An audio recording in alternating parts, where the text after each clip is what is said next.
Welcome back for another session of the Stress Control Summit. We are today with Sally Larkin Green, and she works with writers to help them develop their stories and become a best-selling authors. The topic of today is turning your mess into your message. So thank you, Sally, for being with us today.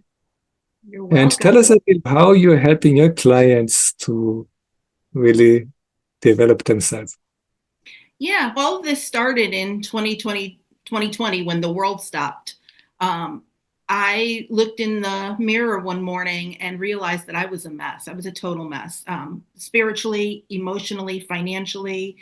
Um, and I needed to make a change fast, or I was in such a bad downward spiral that I knew that if I didn't start doing something soon, I wouldn't get out of it.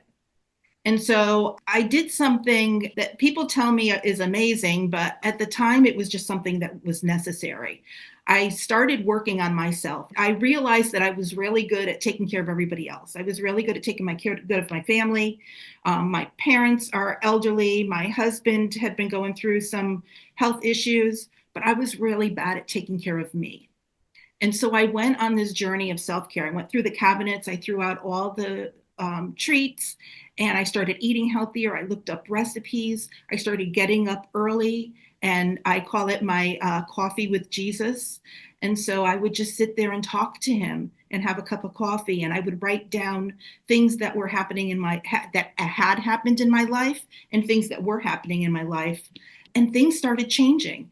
I got an opportunity to write a chapter in my very first multi-author collaboration book because I started investing in me. I took a bunch of online courses, and I turned the TV off. I started reading. And so it was self-care, but it wasn't like going to the spa and doing my nails. It was working on myself from the inside out. And once I wrote my first got in my first collaboration book, I was like, I love doing this. I love writing.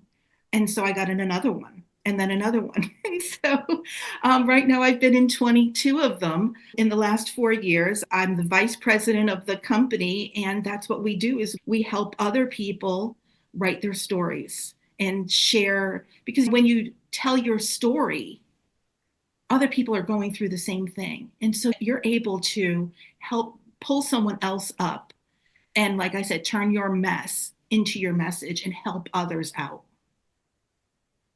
All right. So you had your own experience, how it feels like if you are going through stress in difficult times. You have some principles you can tell us how to control our stress. Yeah, mine comes down to when I'm feeling stressed is meditation and reflection. And I know you and I had talked earlier, and I had mentioned meditation, and I said, you know what, it's not really that. And I went to my church service here, and they were talking about the birth of Jesus and how Mary was reflected on after she was told. She had this reflection. I'm like, that's what I do. It's not really meditation. It's reflecting on my life, reflecting on how things were and how I want things to be, and then sitting in a quiet space still, right? That's one of the things. You be still and know that I am God. And so that act of being still, of stopping and reflecting, and shutting the TV off, shutting out the world, going out in nature, doing something that maybe is out of character, out of your comfort zone, so that you can get closer to God. And that's where I think that it helps me when I'm feeling stressed to just stop, be still, and reflect on what are some things that I need to change in my life? What are some things that need to happen in order for me to get to where I want to go? And who do I need to connect with? And what do I need to do next? And it's then sitting down and taking action and going towards it. And that's the name of my company is Action Takers Publishing. And it's all about taking those action steps, stepping outside of your comfort zone, doing things, maybe getting up early in the morning when everyone else is asleep, and doing some reading and doing some scripture reading, or depending on your schedule, maybe it's staying up an hour late after you put your kids to sleep and doing something. So it's your own, figuring out your own schedule and doing what works for you. What you say, many times we are in this kind of hustle and bustle, busy zone, and we just need a moment to stop and to really reflect what we're doing, and then know how to take the right action. Yeah. And I love that because, and one of the things, if you try it at first, it's really hard, but as you master it, is to just sit. And I like to say, I sit like I'm playing. Remember when we were kids and we played freeze tag, just sitting and just being still, you breathing, but just really being still and setting a timer for 10 minutes and not moving and just closing your eyes and just sitting there. And you always have a twitch, or you want to move, or you want to itch. You don't realize how much you move, but that act of being still really brings you close. I believe really brings you closer to God, and it helps to lift your spirits. That's the moment you're starting to reflect. Yeah, taking that time to shut everything out, reflect, and just be quiet and still. And maybe you'll hear God's voice in that moment. A lot of times we ask God for things. We're praying and we're saying, hey, I'd like this and this. And he's trying to talk to us, but we're not listening because we're too busy. So taking that time to stop and just, okay, what are my next steps? What is it that I need to do next in order to relieve this stress, in order to move forward in my life, in order to have a better relationship with my husband or my children? What is it that I need to do? Instead of waiting for them to change, what is it that I need to do to make that first step? And maybe it's something uncomfortable, and maybe it's not. Maybe it's just something simple that you're just missing. But trying to listen to God's voice to try to figure things out for yourself. Doing a lot of, I do a ton of reading. I'm always reading. And most of the books I read are self-help or uplifting spiritual stuff, doing Bible studies and stuff like that. But really sitting down and reading and getting other people's perspectives. What have other people done? Because no matter what you're going through, someone else has gone through it too. And so maybe finding that person who's where you are and where you want to be, and learning from them what they did to get through it. All right. So for you, being clear on what you want to do, on a purpose, that is something important to really controlling your stress. Yeah. And I think for me, writing and to sit down and to write what I'm grateful for. I have notebooks all over the place, and I just like writing, but sometimes it's the act of getting it outside of your brain and through your hand and onto the pen. I don't like to write on the computer. I like a pen and a piece of paper, but just sitting there and writing and getting the words out. And even if you just write something that happened to you in the past, or something that, future casting to something you want to happen in the future, or just your emotions and what you're feeling right now, or just what you're grateful for. And just, it doesn't have to be something that you're going to publish. It doesn't have to be something that you're going to show somebody. It could be just something personal. You could write it, read it, and then rip it up and throw it away. But it gets it out into the world, right? So yeah. And then there are times when maybe your story is meant to be out there. Maybe it is meant that, and that's what I do for my clients. They write a story, or they've written about something that happened in their life that they're inspired them or motivated them or changed their life. They write that life-changing story, and then I help them get it out there into the world and get people to read their story and finding the right people for them. I work for the publishing company, and we publish these multi-author books like A Chicken Soup for the Soul, if you remember back then, where each person writes their own little chapter. So we come up with a theme of a book, and then everybody contributes one chapter to the book, and we do all the work. We put it all together, we promote it, and then you have a book now that you can hand to someone and say, hey, read you're going through this. This is what I went through, the same thing. Here, read my story, and if you need to, reach out to me. There's a way to connect with me in there. So it's a nice way to help others, and to step into your purpose, and to glorify God, really. When we're going through these difficult times and we start to write it, to express it, maybe trying to share it with others, how does it change our own way how we're dealing with that kind of thing? Yeah, because I think that when you help other people, you help yourself. And that's a God thing. it makes you feel better. It makes you feel good. It makes you feel like you have done something to help someone else. And it just lifts you up a little bit higher, right? You do it again and again, and you're out of that funk. Having that attitude of gratitude, being grateful for, a lot of times when we're in that mess, we're in the midst of it, it's hard to see the good things in life. It's hard to see the things that are happening around you that are good. Um, and so, really taking the time to stop and say, what is good about this problem? What am I supposed to be learning about this challenge when I'm going through this challenge? And I've been through things. My dealing with health issues. My mom right now is going through Alzheimer's. My husband has some health issues. And so it's okay. With my mom, I'm learning patience. And it's been a difficult journey. But working with her and seeing her every day, and it's really hard to see the, like how can this be good, and so it's a difficult situation, but I make it work. And it's just having that, okay, what's good about this? I know that God's teaching me patience. I know that dealing with her and my dad and all of the stuff that they're dealing with is helping me, because now I'm helping them. So it's being the caregiver. And that's where you're taking care of everybody else. So I get back into that role, but I've learned now that in order to take care of them, I need to take care of me too. And so it's realizing, because of something that happened before, right? So you learn something and you just keep applying it in your life going forward. And it makes a big difference. Yeah, I remember Viktor Frankl, he was saying, when we know the why, finding a reason why things happening here, what purpose is behind that, we can find the purpose of maybe going through the situation. Now I'm able to help somebody else. It's just changing so much the perspective, how we're dealing with things.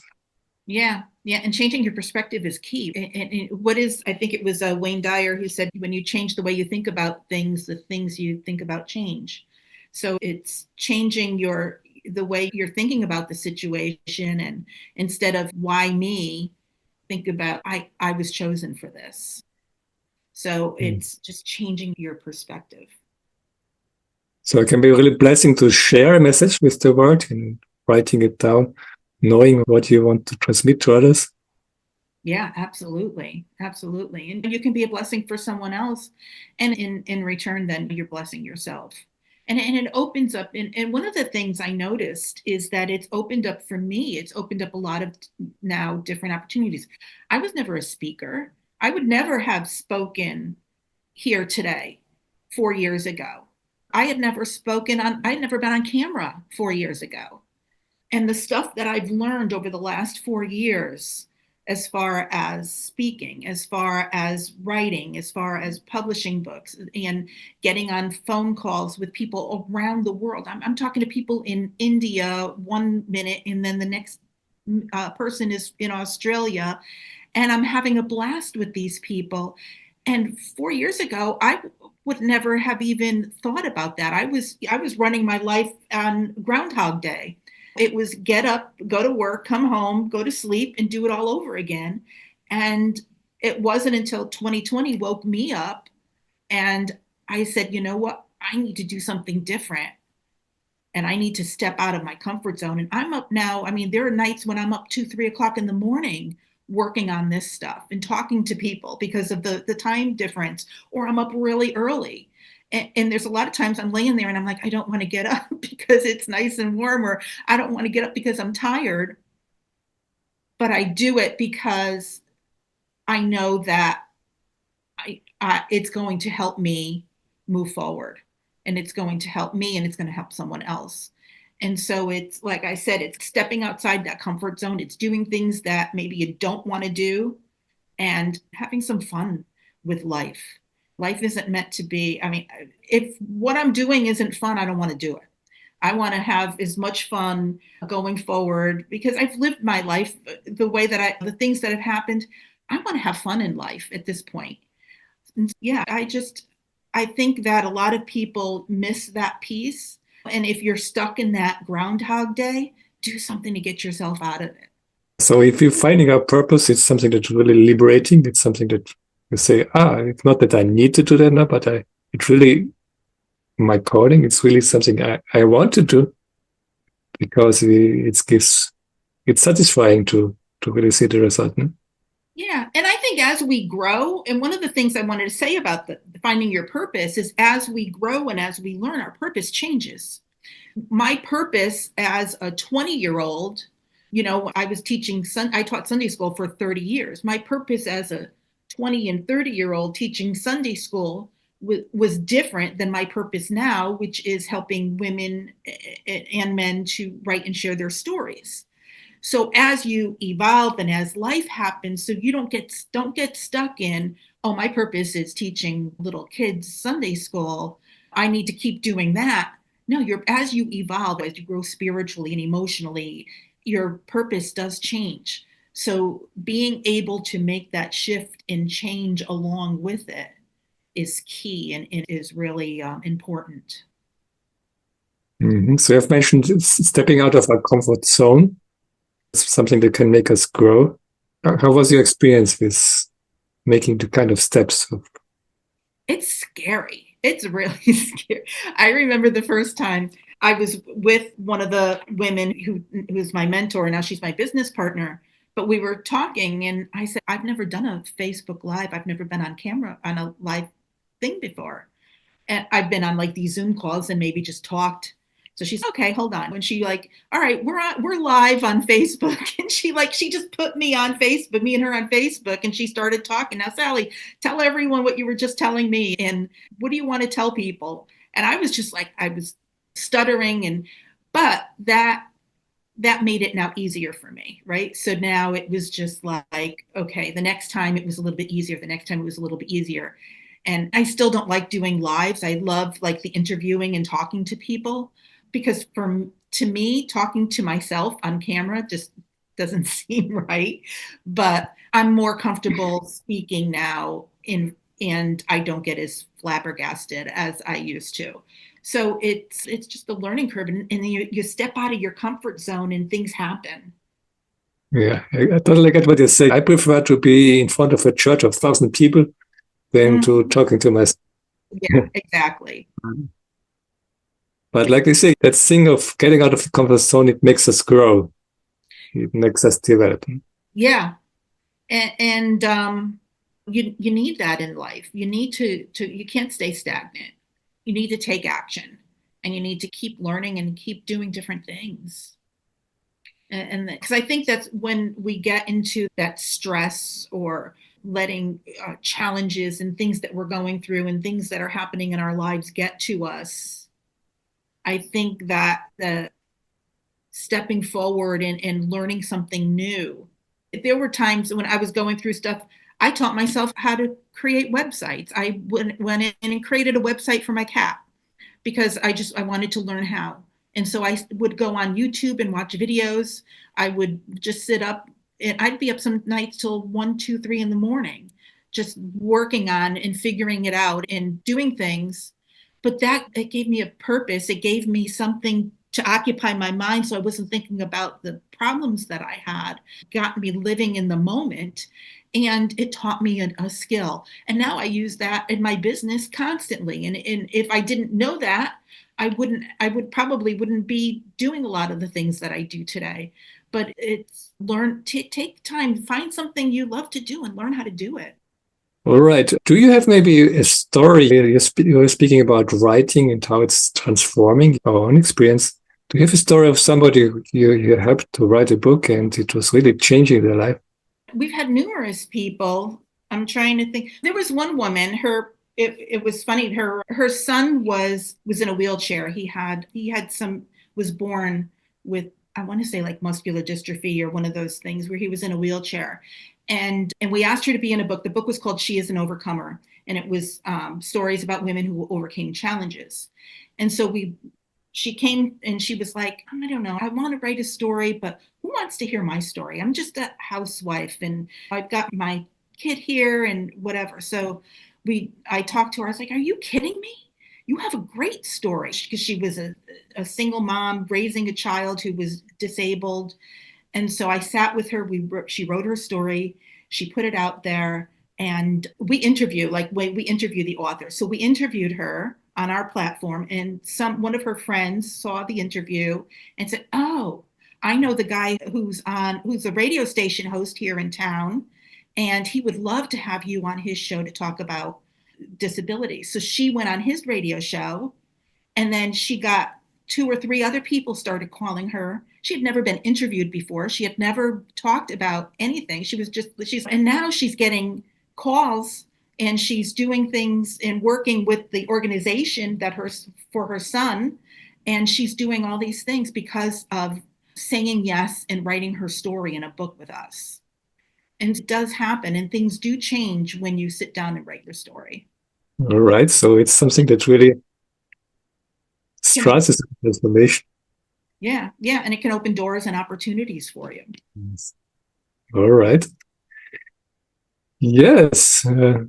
Thank you for all these things. Do you have any final words for our visitors? Some thoughts you want to give to them? Yeah, I have for everyone attending. If you're a free download of a Bible study that I've written, I wrote a book called Be an Overcomer. Here's the book here, 10 Life Lessons for the Book of Ruth. It's available now on Amazon. So if you head on over there, you can get it. But you can get an extra life lesson over on the website, and that's part of the free gift here. And then for the VIPs, I'm offering a free 30-minute one-on-one session with me. You can hop on, you can tell me your story, and we can talk about what it is that you need to do going forward in order to get your message out into the world. All right. So thank you for all these insights. It was quite interesting to see how taking these actions is really getting us forward, and also writing down, really reflecting our own story can help us to really get to the next step. So thank you for all these insights, and thank you for all the visitors that have been with us today. Just want to encourage you, come back for the next. We have a lineup of interesting speakers, and we're going to see you again the next time. Thank you so much for having me.